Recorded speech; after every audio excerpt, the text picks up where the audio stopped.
Gerakan membumikan Nangun Satkerti Loka Bali terus bergulir. Apresiasi pun makin nyata.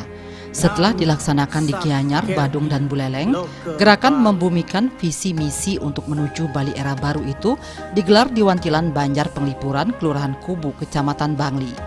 Yayasan Dharma Narada, Bali TV, dan Bali Pos bekerja sama dengan Pemprov Bali menginspirasi masyarakat untuk terus bergerak dan menguatkan sinergi menjaga kesucian dan keharmonisan alam Bali.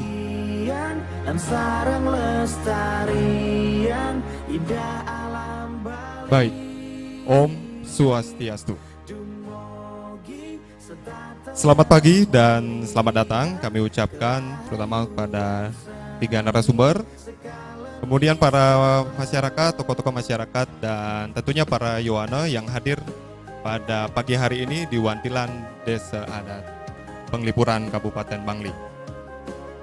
Acara ini merupakan sosialisasi gerakan 1 juta Krama Bali dan 1 juta Yohana Bali Nangun Satkerti Loka Bali, Bali era baru.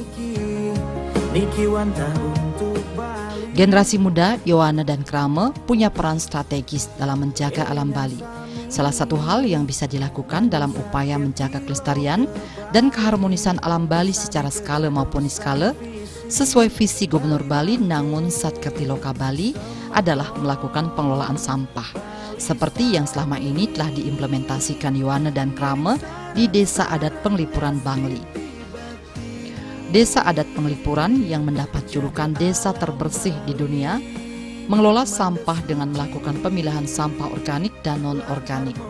Sampah organik khususnya sampah daun yang dihasilkan hektaran hutan bambu di wewidangan Desa Adat Penglipuran diolah menjadi kompos. Pengolahan dilakukan di sebuah tempat yang didirikan Desa Adat Penglipuran. Kompos yang dihasilkan digunakan untuk menyuburkan tanaman di lingkungan desa setempat, sedangkan sampah non-organik seperti plastik dikumpulkan rutin setiap bulan oleh Krama Istri yang tergabung dalam PKK untuk kemudian dan diserahkan ke bank sampah untuk didaur ulang. Sejumlah perwakilan generasi muda Yohana dan Krama dari 4 kecamatan di Kecamatan Bangli berkesempatan meninjau secara langsung pengolahan sampah di Desa Adat Penglipuran dalam kegiatan sosialisasi gerakan 1 juta Krama Bali dan gerakan 1 juta Yohana Bali Nangun Satkerti Loka Bali, Bali era baru, Kamis 24 Desember 2020. Acara yang diinisiasi Yayasan Dharma Narada bekerja sama dengan pemerintah Provinsi Bali serta kelompok media Bali Pos diikuti antusias oleh para peserta. Kepala Lingkungan Penglipuran Wayan Agustina dalam sambutannya sangat mengapresiasi gerakan 1 juta Krama Bali dan gerakan 1 juta Yohana Bali Nangun Satkerti Loka Bali, Bali era baru yang diadakan Yayasan Dharma Narada. Dirinya berharap dengan gerakan ini nantinya para peserta bisa mengetok tularkan ke Yohana dan Krama di lingkungan sekitar tentang cara pengelolaan sampah dalam upaya menjaga kelestarian dan keharmonisan alam Bali. Nah, dengan adanya program-program ini, khususnya di Penglipuran, salah satu dari Nangun Satkerti Loka Bali itu adalah menjaga lingkungannya. Nah, salah satu di Penglipuran sudah melakukan hal-hal yang sifatnya menjaga lingkungannya, dalam arti terkait dengan adanya sampah-sampah maupun organik dan non-organiknya. Nah, jadi semoga dengan nantinya ada sosialisasi ini yang hadir diwakili dari 4 kecamatan dengan adanya keterbatasan dengan terkait dengan adanya pandemi COVID ini, nah bisa nantinya juga menginformasikan ke teman, ke desa ataupun tempat-tempat lainnya yang bisa kita untuk menjaga Bali khususnya nanti. Nah, kalau di Penglipuran saya ceritakan sedikit. Nah, untuk menjaga itu di sini ada Yohana, ada ibu-ibu PKK terkait dengan hal pengolahan sampahnya ini untuk menanggulangi sampahnya itu dan untuk menjaga kelestarian lingkungannya. Satu, untuk sampah yang non organik. Nah, kalau sampah yang non organik itu kami mengumpulkan di dalam suatu wadah lembaga PKK namanya. Nah, nanti itu dikumpulkan di sini. Nah, setelah dikumpulkan sampah-sampah plastiknya itu langsung dibawa ke bank sampah untuk diolah daur ulang ya.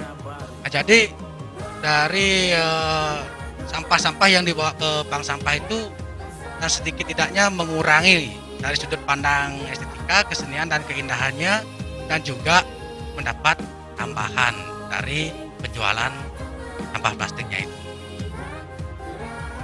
Bendesa Adat Penglipuran Iwayan Supat sebagai narasumber dalam kegiatan tersebut menyampaikan bahwa Desa Adat Penglipuran selama ini menjadikan Trihitakarana sebagai falsafah hidup krama. Trihitakarana memiliki makna 3 penyebab kebahagiaan yang bersumber dari keharmonisan hubungan antara manusia dengan Tuhan, Parahyangan, hubungan manusia dengan sesama manusia, Pawongan, dan hubungan manusia dengan lingkungan atau pelemahan. Maka jika manusia ingin hidup bahagia di jagat raya ini, implementasikanlah Trihitakarana. Selain itu, konsep Trihitakarana merupakan roh dari visi Gubernur Bali Wayan Koster, Nangun Satkertih Loka Bali. Pada kesempatan itu, Wayan Supat yang sudah ngayah sebagai bendesa selama 20 tahun ini memaparkan bahwa dalam menjaga alam dan lingkungan, pihaknya juga melibatkan Yohana sejak dini. Peran Yohana diakui sangat strategis. Pelibatan Yohana ini tegasnya bukan memberikan beban, tetapi memberdayakan. Menurutnya, sebuah tradisi tidak mungkin akan diwariskan kalau tidak diberikan pendidikan secara dini sesuai porsi atau kemampuan mereka. Dicontohkan ketika ada upacara keagamaan di Pura Kayangan Desa, canang atau bekas upakara tidak langsung dibuang, melainkan kembali dibuatkan upacara yang disebut meras luhu. Artinya sampah bekas upacara dibanteni, diupacarai dulu. Setelah itu dikubur dengan tujuan untuk menyuburkan tanah, sehingga apa yang ditanam tumbuh subur. Desa Penglipuran adalah merupakan salah satu desa adat tua di Bali. Jadi di Bali ini ada 2 jenis desa, yaitu desa tua dan desa anyar seperti itu. Jadi desa tua itu ada desa Bali Mula, Bali Age, dan Bali Apanaga. Nah, itu merupakan termasuk desa kata desa tua dari berbagai karakteristik yang ada di dalamnya. Kemudian desa anyar itu adalah desa yang telah dipengaruhi oleh pengaruh kerajaan Majapahit, dan desa-desa anyar karena merupakan perpaduan atau desa-desa yang terdiri dari kelompok-kelompok orang yang baru. Jadi Tiang sendiri di Penglipuran sebagai desa tua dalam hal ini adalah merupakan masyarakat Bali Aga di Bali Aga. Kami di sini sudah ada sejak abad ke-13. Jadi leluhur kami ada di Bayung Gede. Itu konon di abad ke-13 kami diajak oleh Raja Bangli sebagai abdi raja atau prajurit saat itu. Itu sedikit historis daripada desa adat Penglipuran. Disampaikan juga bahwa dari upaya menjaga alam dan lingkungan yang selama ini telah dilakukan, Penglipuran mendapat banyak penghargaan, di antaranya Kalpataru. Penghargaan ini diberikan pemerintah atas komitmen menjaga hutan bambu. Penglipuran juga masuk dalam 100 top desa wisata berwawasan lingkungan ketiga di dunia, serta mendapat julukan desa terbersih di dunia. Bagi desa adat Penglipuran tidak pernah gila penghargaan. Yang perlu dilakukan adalah bagaimana Trihitakarana yang merupakan falsafah yang luar biasa bisa diimplementasikan. Di desa adat Penglipuran kaitan dengan pelaksanaan daripada Nangun Satkertih Loka Bali. Jadi memang ini sudah merupakan sebuah kegiatan yang sebenarnya sudah ada dari dulu di masyarakat kami. seperti kegiatan di bidang jenana kerti ya, atau atma kertih ya. Jadi kami di Penglipuran ini memang sebagai desa tua sudah diberikan sebuah pola oleh leluhur kami yang namanya minimal setiap purnama atau bulan penuh dan tilem atau bulan mati itu memang sudah melakukan kegiatan-kegiatan yang dalam hal ini mungkin kita bisa rangkum sebagai sebuah kegiatan dalam visi Trida Karana. Contohnya pada pagi harinya kita ini melakukan kegiatan bersih-bersih lingkungan. Bersih-bersih lingkungan itu diberikan contoh oleh para krama desa pengarep. Ini kan sebagai stimulannya. Kemudian melakukan kegiatan rapat atau parum. Rapat parum, nah di sana bertempat di Balai Agung. Guru penataran itu membahas masalah-masalah bicara, masalah penyampaian pertanggungjawaban keuangan, menyampaikan masalah pembahasan-pembahasan kaitannya dengan desa-desa adat lainnya. Nah, ini dilakukan juga pada saat rapat atau paruman. Nah, kemudian sore harinya di desa itu melakukan persembahyangan bersama. Nah, itu persembahyangan bersama. Dan sebelum adanya program kegiatan persembahyangan bersama itu, kami memang di sini ada ritual yang namanya sangkapan purnama dan sangkapan tilem. Dengan ritual memakai sesajen yang disebut dengan malang kukus atau malang ajengan. Nah, ini sebuah kegiatan simbolis ritual yang mengandung makna simbolis hubungan manusia dengan Tuhannya. Nah, di sini paginya di Puro Pusah itu dengan malang kukusnya. Kukus ini kan berasal dari ketan, gajah ketan. Ini mengandung makna bagaimana ikatan. Ketan itu kan nyangket ya, jadi merekatkan di pekeraman, merekatkan hubungan kita kepada Tuhan Yang Maha Esa dan merekatkan hubungan kita kepada lingkungan karena di sana ada unsurnya porosan. Porosan itu kan sebagai simbol dari ketuhanan, kan gitu. Kemudian ada don. Nah, itu don itu daun ya. Walaupun sekarang sudah modern itu tak boleh diganti, jangan diganti kita dengan kertas minyak, tapi nilai-nilai filosofinya akan hilang.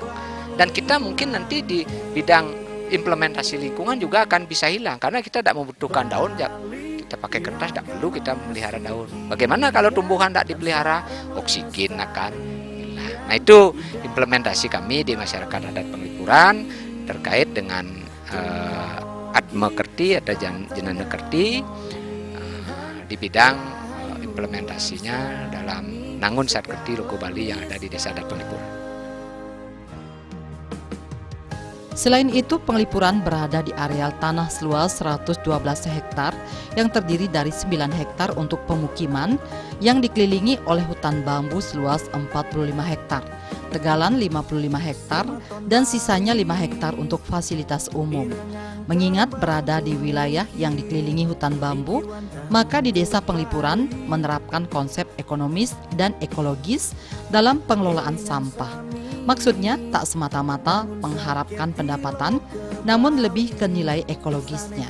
Harus ada resapan, makanya di hutan bambu Desa Penglipuran dirawat dengan baik untuk menjaga lingkungan. Untuk menjaga kebersihan, Wayan Supat selaku jero bendese, dia menetapkan aturan yang tertuang dalam awik-awik. Misalnya di tiap rumah wajib minimal 1 bulan sekali atau saat purnama dan tilem melakukan pemangkasan rumput di masing-masing pekarangan dan di depan rumah. Tiap-tiap rumah juga wajib menanam bunga dengan berbagai jenis serta tidak diperkenankan membawa limbah rumah tangga ke got umum. Selain itu, Nyoman Setiawan, Wakil Kepala Lingkungan Penglipuran sebagai narasumber kedua memaparkan terkait cara pengelolaan sampah yang dilakukan masyarakat Penglipuran. Dijelaskan setelah dilakukan pemilahan, sampah non-organik yang bisa didaur ulang dibawa ke bank sampah oleh ibu-ibu PKK. sedangkan sampah non-organik yang tidak bisa didaur ulang dikirim ke TPA. Untuk sampah organik khususnya daun bambu diolah dijadikan pupuk kompos. Karena wilayah Penglipuran memiliki hutan bambu yang cukup luas, sampah daun bambu yang dihasilkan diolah jadi kompos di tempat pengolahan pupuk organik Dewi Penglipuran yang singkatan dari Desa Wisata Penglipuran. Proses pengolahan diawali dengan mencacah daun bambu, kemudian dicampur sekam dan kotoran ayam, lalu difermentasi dengan E4. Nyoman Setiawan juga menjelaskan untuk menghasilkan pupuk yang bagus dalam sebulan harus 3 kali diaduk. Terkait pengolahan sampah yang ada di Penglipuran, masyarakat Penglipuran sudah memilah sampah yang bisa direcycle atau yang tidak direcycle. Niko yang organik dan non-organik. Yang non-organik yang bisa direcycle, terutama sampah plastik, can atau botol, itu kita sudah bekerja sama dengan bank sampah. Nantinya seperti yang dibilang Pak Kepala Lingkungan tadi, nantinya kalau ada generasi muda yang mempunyai nilai seni atau lain sebagainya bisa membuat suatu karya seni dari botol atau can itu. Itu kan barang-barang yang tidak bisa direcycle. Yang bisa direcycle. Yang tidak bisa direcycle nanti kita bawa ke TPA. Nanti kita kerjasama dengan Dinas Lingkungan Hidup. Nanti akan dibawa ke TPA. Terus yang ketiga ini masalah sampah organik. Ya. Nah, kebetulan kita berada di kawasan hutan bambu. Penglipuran dikelilingi oleh hutan bambu. Nah, seperti adik-adik ketahui, Bapak ketahui bahwa manfaat bambu itu sangat banyak. Dari akar, batang, pohon, daun, sampai semuanya. Karena menurut artikel yang saya baca, daun bambu yang muda itu bisa dibikin teh, bisa dibikin kerupuk, lain sebagainya. Dan dulu saya sudah pernah juga ikut pelatihan di Universitas Udayana. Kebetulan saya diundang, itu manfaat biochar. Biochar itu kan arang, bisa dijadikan es krim, bisa dijadikan sabun mandi. Nah, itu kan melalui prosesnya. Nah, niki lanjut masalah pengolahan pupuk. Kebetulan di sini ada suatu tempat pengolahan pupuk yang namanya pengolahan pupuk organik Dewi Penglipuran. Dewi singkatan dari Desa Wisata Penglipuran. Yang kebetulan bahan bakunya kita memakai daun bambu.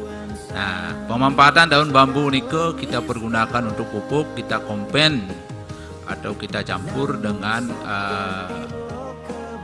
sekam, kita campur dengan kotoran ayam, yang dimana kotoran ayam itu kita dapat dari warga sekitar. Nah, kebetulan di sini warga Penglipuran ada yang beternak ayam broiler. Mari kita manfaatkan kotorannya itu untuk kita jadikan sebagai pupuk organik. Selama ini kompos yang dihasilkan sudah lulus uji lab. Kompos digunakan untuk pemupukan tanaman bunga di lingkungan Penglipuran. Kebetulan Penglipuran punya program Penglipuran berbunga. Selain itu, kompos juga diberikan ke masyarakat lainnya. Yang akan menjelaskan terkait pengolahan sampah yang ada di Desa Wisata Penglipuran. Terkait pengolahan sampah di Penglipuran, kita sudah memilah sampah organik dan non-organik. Dan sampah yang tidak bisa kita recycle, nantinya kita buang ke TPA. Untuk sampah yang bisa kita olah, seperti sampah organik, kita sudah pemanfaatan sampahnya itu kita sudah kelola menjadi sebuah pupuk. Yang kita manfaatkan itu kan bahan bakunya dari daun bambu. Ini terkait daun bambu ya. Kenapa daun bambu dijadikan pupuk? Nah, karena Desa Penglipuran itu kan suatu desa yang dikelilingi oleh hamparan 45 hektar hutan bambu. Nah, terus dari daun bambu yang jatuh itu, kita kumpulkan, kita kelola menjadi pupuk. Nah, kebetulan daun bambu itu sangat gampang dicari di sini. Nah, terus kita kelola, kita jadikan pupuk, kita kompen, kita campur dengan kotoran ayam yang sudah dicampur dengan sekam dan lain sebagainya. Kita proses. Nah, dari proses itu beberapa kali tahapan diproses untuk menjadi pupuk dan mendapatkan kualitas pupuk yang sangat bagus. Nah, tahapan proses pertama daun bambu itu kita pecah, terus kita campur, kita pecah lagi, kita aduk, kita fermentasi. Nah, untuk fermentasinya dalam sebulan itu 3 kali kita campur untuk mendapatkan hasil pupuk yang bagus. Karena dari hasil uji lab di Universitas Udayana, daun bambu itu jarang dicari bakteri. Nah, itulah keunggulan dari daun bambu sehingga sampai saat ini kita masih mempergunakan daun bambu. Sehingga kemudian daun bambu itu kita bisa perkenalkan kepada masyarakat luas, terutama di Bali, bagaimana daun bambu itu sangat bermanfaat untuk lingkungan. Kedepan program pengolahan sampah juga akan diimplementasikan di tingkat rumah tangga. Masing-masing rumah tangga akan disediakan 2 buah ember besar untuk menampung sampah organik dan non-organik. Pengolahan sampah organik rumah tangga seperti sisa canang, sisa makanan, dan lainnya akan diolah dengan cara seperti pengolahan daun bambu. Pada kesempatan itu, Setiawan mengajak para Yohana dan Krama peserta sosialisasi untuk menjadi penggerak di masyarakat dalam hal penanganan dan pengolahan sampah. Hilangkan makna negatif dari sampah, jadikan sampah yang bisa didaur ulang menjadi sahabat yang bermanfaat. Harapan tiang ke depan ya selaku pemimpin, mudah-mudahan ini bisa berlanjut ke depan. Yang bisa melanjutkan ini adalah generasi penerus kita, yaitu para Yohana atau Dehet Runa atau Sekot Runa. Itu sudah kami lakukan melalui sebuah pewarisan budaya yang kita setiap hari kita ajak, bukan memberikan beban tetapi pemberdayaan. Jangan kita berikan makna bahwa memberikan tugas kepada generasi muda itu adalah merupakan beban, tetapi merupakan sebuah sistem pembinaan secara dini. Nah, mudah-mudahan generasi muda kami, walaupun dia hidup di zaman milenial ini, ya mereka sudah menyebut dirinya sebagai warga milenial atau krama milenial, tetapi jangan lupa bahwa tradisi-tradisi yang kuno, adat istiadat yang kuno, yang masih memiliki nilai yang sangat adiluhung, perlu kita lestarikan dan perlu kita implementasikan dalam kehidupan ini. Jangan lupa, jangan malu mengaku bahwa kita berasal dari desa, dan jangan malu kita disebut melaksanakan tradisi yang kuno gitu. Justru sekarang banyak orang yang mencari nilai-nilai yang memiliki nilai-nilai kekunoan. Harapan tiang kan seperti itu, dan semoga apa yang telah menjadi sebuah keinginan daripada kita bersama, khususnya kami di Penglipuran, oleh generasi muda kita bisa ditindaklanjuti dan dilaksanakan serta dilestarikan.